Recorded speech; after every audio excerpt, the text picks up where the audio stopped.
fourth grade. Today we're going to be looking at different rock layers in the earth.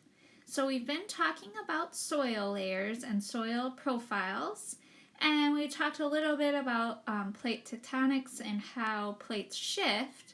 So now we're going to explore how not just soil, but also all the way down to the center of the earth, we have several rock layers.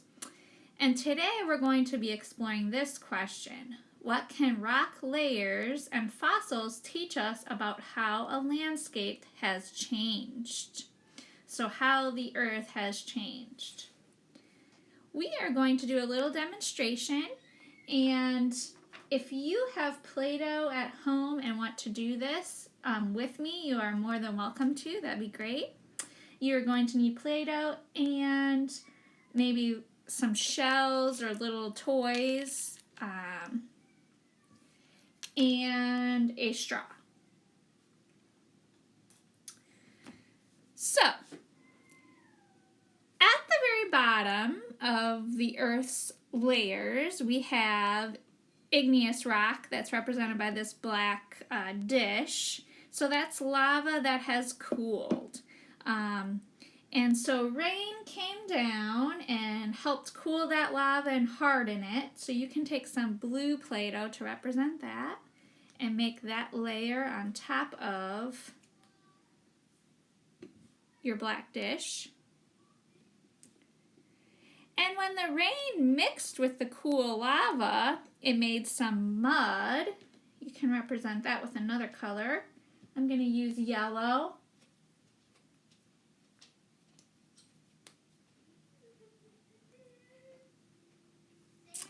Then, after a long time, water and mud helped some more plant life grow. And so we can represent that with orange. And so those plants grew up and then died. Got some orange. And then maybe some water, more rain moved into the area, and you have a river flowing through the area. And with that sea or river came lots of sea life, which we're going to represent with these shells. So you can put some shells in there.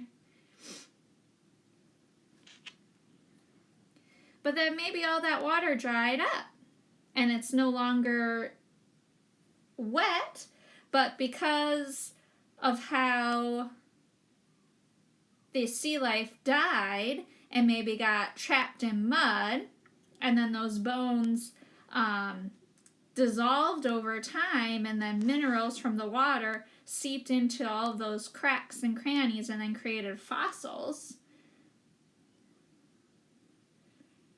We might see fossils in this layer. And then finally, maybe because there was no longer water, a body of water there, more plant life grew, and it was just another piece of land on top.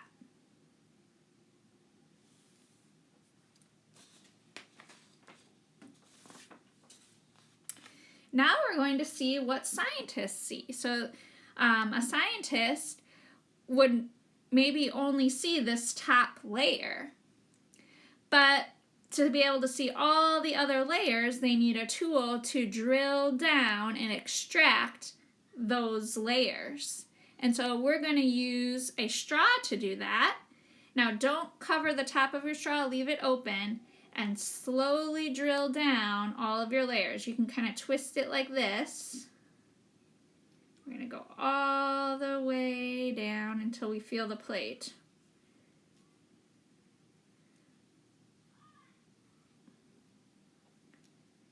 I think I hit, well, yep, I hit the plate. Okay, and then we're going to bring her up. Okay, and then we can slowly squeeze out our core sample, this is called.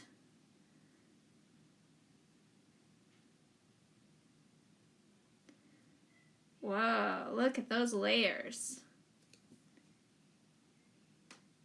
with our green on the very top. Oops.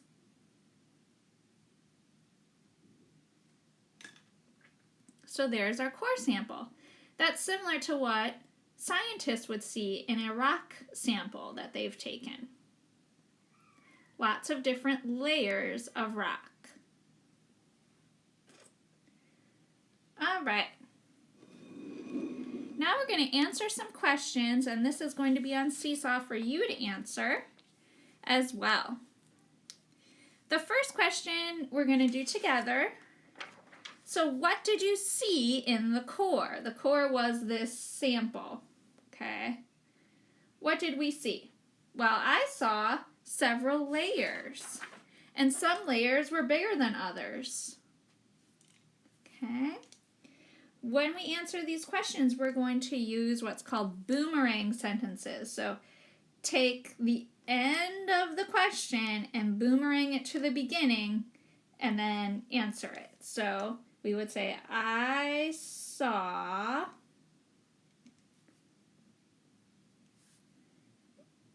layers of rock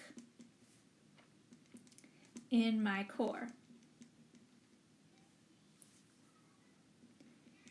Each layer was a different size and color.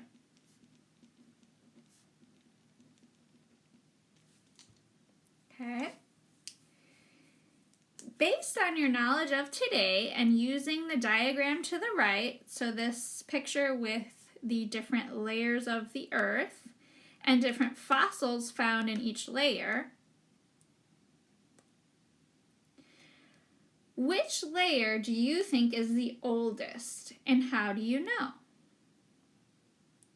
Well, I would say that the oldest layer is this bottom, down here, number 5. It's the one at the very bottom, and we assume that all the other layers have been added throughout time on top of that layer. Okay? So for number 2, we can say, I believe number 5 is the oldest because it is at the bottom.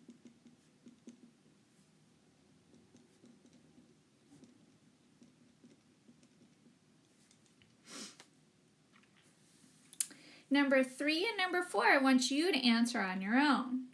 So number 3 says, based on your knowledge of today and the diagram to the right, would you think this part of the earth is underwater or above water? What clues in the layers tell you? And then number 4 is, make an inference as to why part of the earth will show there was a body of water there with fish and fossils and shells, but now there is no body of water. What could have happened to cause the body of water to go away?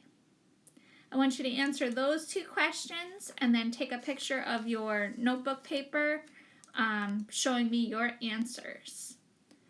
Alright guys, we will continue our discussion of rock layers, and we are actually going to be taking a virtual field trip on Wednesday, so that should be lots of fun. We'll see you then, and make sure to pack your bags. Bye!